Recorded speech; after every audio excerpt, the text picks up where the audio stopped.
Even if you wanted this child, you didn't want them, your circumstances are crazy, they are here now. Make the best of it. Experience it.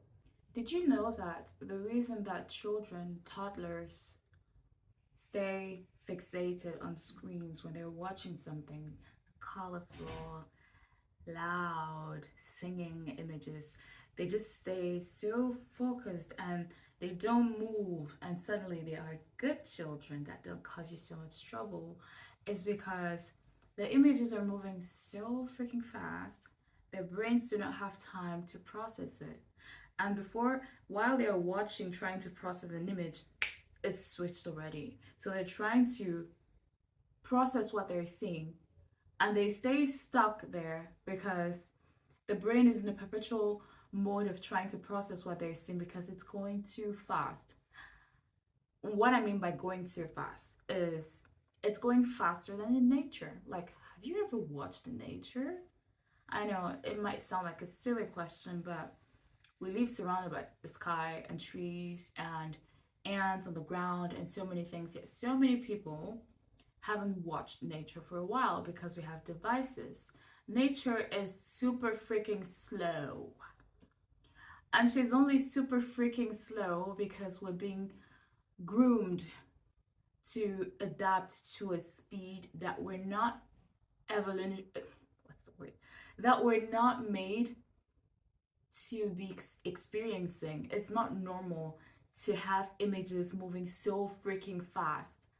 And then people wonder why children are agitated. Children do get agitated. It's part of being human, you know. But why children get extra agitated and it's one of the reasons why children have ADHD, attention deficit disorder. Is it ADHD or ADD? Whatever. You get what I mean. Screens are one of the main reasons that children suffer from this stuff because we expose them. Not only do we expose them too early, but we expose them for too long. And this is not about shaming anyone. We all do the best that we can with what we know. But I would like to think that you won't sit there, though a lot of people do it. I would like to think that you watching this video are not sitting there and thinking to yourself, but I'm better than this one. She does like this, or she exposes her child to so much more screens and this and that. I would like to think that you're not comparing yourself to the person that is doing it worse or that is doing more damage to their child, and that you want to not necessarily compare, but like do the best that you can possibly do. Like educate yourself about screens. Like, is it so hard to go on the internet and try to find scientific papers about how screens affect children? If you don't want to read papers, there's books about it. It has been researched and it's not new. The research is not even new. Like from the 80s, 70s, 60s, and predictions that were made by scientists about how this is gonna affect us. I digress a little. Point is, children are not supposed to be in screens like that. I get it. It makes your life easier. It makes your life easier. It gets the attention off of you. It is not easy to handle the attention that is on you when people are watching you and your child is throwing a tantrum in the middle of the supermarket. It is not easy. You feel like you're a bad parent because your child is throwing a tantrum and everybody's watching and giving you the side eye. You know, those ladies who give you the side eyes if you know. But I just want to say that your child having a natural moment, which we all have, just because we as adults, for the most part, don't throw ourselves in the middle of the supermarket and start hitting and screaming. We all have our tantrums. Even if it's internal, we have our moments. So your child having an emotional moment, your child being agitated because they're bored, doesn't make you a bad person. Just because they start singing out loud or crying or doing something that makes you uncomfortable doesn't make you a bad person. You have to question the discomfort that rises in your body. Like, why am I uncomfortable? Because she's crying. It's actually helping you heal the stuff that is in you that you're not aware of. Children are not a burden. And I know society is trying its very best. The powers that be are doing everything in their power to make us believe that children are a burden. Children are not a burden. Children are not a problem. And if you think this, you need to do some proper work on yourself. So proper love actually on yourself to heal the child that is within you. Because the only reason you would think that children are a problem and it's such a big fat issue that you don't want to have them, and if you have them you have to keep them as quiet as possible, is because that's the way your parents made you feel as as a child. But remember that you were once a child. Someone brought you into this world. Someone brought you into this world. And as even though a child, maybe a 3-year old, is able to understand when you say, wear your jacket or grab your bag, it's time to go, for example, does not mean that they understand everything about life. Like, give them some freaking slack. Give them some freaking slack. Like, how many women, if you're watching this and you're a woman or a man or whatever you are, do you know someone in your life who is dating someone, who is married to someone, who is hurting them repeatedly, but they keep giving this person a chance, hoping that they will change? But yet, your 5-year old that threw their jacket on the ground, that forgot to pick up their jacket because they were super excited to go and mix this person or do that thing, deserves to be punished. Why? Why is that? Why are we so freaking hard on these children? If you don't want to have children, don't freaking have them. And once you already have them, if you hadn't thought that that was the way it was going to feel, like, do the work on yourself. They don't deserve that we treat them like burdens. Remember how you felt. A lot of us have disconnected ourselves from the way that we felt as children, from the way that the pain that we felt at the hands of the people that we love the most, for the most of us, our parents. We connect to that pain. Just because you love your parents does not mean that you cannot pinpoint and say, okay, this thing that they did hurt me. And I can see where that was coming from. They probably experienced this as well as a child. That's a message that they got from their own conditioning. But I don't want to perpetuate that. And I can forgive my parents. But you need to look at the stuff. We can't keep walking around in complete denial, acting like nothing happened. But yeah, we treat our children like shit. We can't handle them. We can't handle them. Like, explain to me why. There's nothing wrong with there's nothing wrong with watching something, allowing your child to have screen time. There's nothing wrong with that. How old is this child is the question that I want to ask you. How long do you allow them to be on the screens, and why? Do you let them be on the screens just so you can have your own freaking screen time?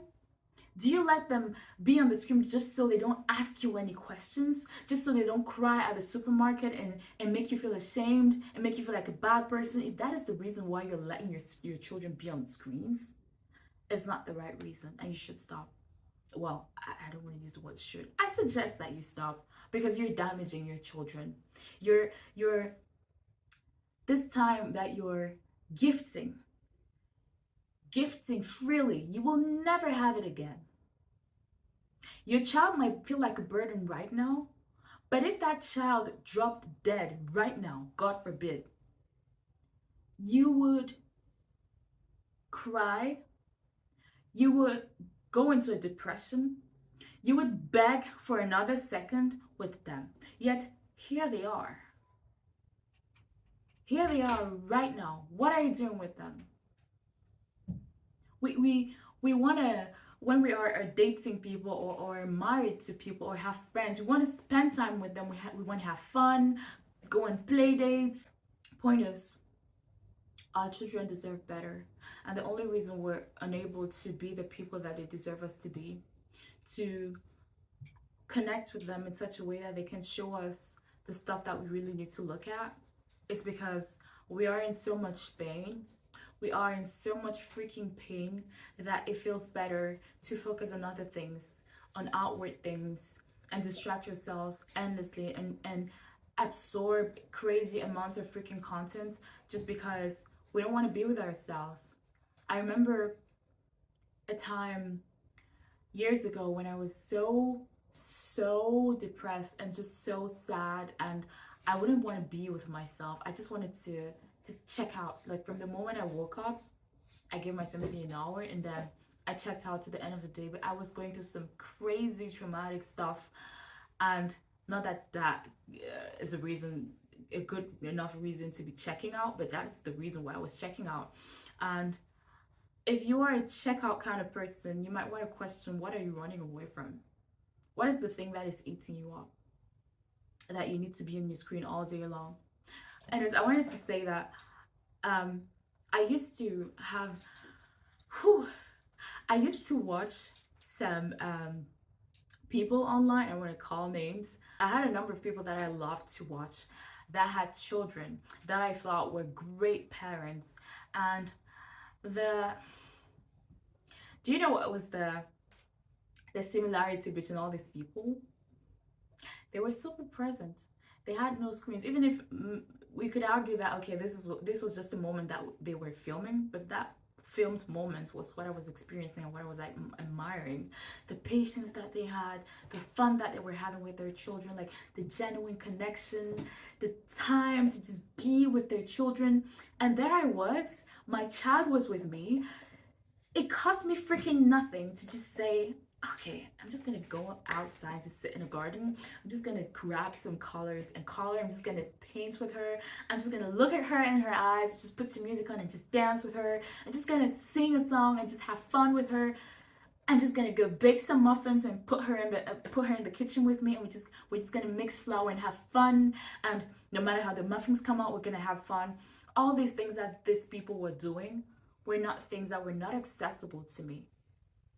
But it just felt like they were so much better than I was, and where from the mental standpoints that I had at the moment did not allow me to see that I had everything that I needed to be the person that I wanted to be, at least 50%, and I was not using what I had. I was too busy watching other people be what I want to be when my child was there. And the only thing that my child had was seeing me watch other people. Like, if you do this, and I know a lot of people do this, while you are watching people online, what is your child watching? They're either watching another screen with some crazy things that were designed to make them think in certain ways. Believe it or not, scientists work on the cartoons that your on that our children watch. One second. This book, it's only in French, unfortunately, but there's probably English authors that have written. There are English authors that have written on this topic, but this is the one that I read. Um, it blew my freaking mind. It blew my freaking mind. Like, there's scientists working on the cartoons that your children watch. They are made in such a way. The color schemes are made in such a way. The sounds, everything are made in such a way with the intention to put their minds in a certain state, such that when the ad arrives, they're receptive. The mind is receptive to the ad. That's what cartoons do to us. Let's not even enter the programming. Let's not even go there. Let's not even go there. We didn't grow up on this stuff. We didn't grow up on this stuff. I don't think that our lives were that bad. Our parents traveled with us. They went on long journeys with us without screens, and they survived. Our parents took us to supermarkets, and yes, some of our parents maybe threatened us or bribed us with sweets and stuff. All I want to say is, it's not the evil that we're making it to be. It really isn't. It really isn't. And there's nothing wrong. If no one has ever said this to you, there is absolutely nothing wrong with your child crying in public. Nothing. All you need to do is deal with those feelings of discomfort that are in your body. Allow your child to feel their emotions. All I wanted to say in this video is, just because you see, this breaks my heart, really. It really, really breaks my heart every time I'm on the bus. Someone just enters on a short trip with a 2-year-old, a 1.5-year-old, a baby, and they have a screen with a cartoon that is playing stupid stuff, playing for this child just so they don't cry. It's just so I've seen children like utterly exhausted, but they're hanging and just watching the screen like this. And I'm like, if you only knew the damage that you're doing on this child's brain, their ability to relate to other humans, their ability to think critically, if you only knew the damage that you're causing on this child, you would pick your phone and break it. Literally. That's how bad this stuff is. I know it makes your lives easy, but sometimes easy equals harder. The easy road is not always the best. The easy road is not always the best. There's tons of resources available on how to be with your child, if someone has to teach you that, if you really need to learn that from someone. But I just want to leave you with this. If you are present, it's an almost done deal. Children feel our presence. They know when we are distracted. The more distracted you are, the more agitated the children are. And the more present you are, the more embodied you are in your the more present you are in your body, and you're really there where they are. Not somewhere else on your phone, just responding to messages, talking on the phone. You might be there with your body, but they know that you are not there. And that agitates them. If you will only be present with your children, you don't need another DIY how-to book, rule book, how to deal with children, as if there were some lab rats that we need to know how to feed, how to entertain and stuff. If you would only be present, the wisdom that is within you will be made available to you, to your conscious mind, and you would know exactly what to do. You would not need a phone. You will not need a phone. And I'm not saying that children, you shouldn't do any screen time, but why would you need to do screen time with a 2-year-old? Like, for what? For what reason? Anyways, that is it for this video. I am literally begging you to be present with your children, because although time is not really real, but if that child were to get lost, God forbid, and I know I'm using grave examples, but people die every day, People die every day. People's children die every freaking day. Parents die. One of you could die, and that is, a really grave example. It's just to show you that you have life. You are alive. Your child is alive. Even if you wanted this child, you didn't want them, your circumstances are crazy, they are here now. Make the best of it. Experience it.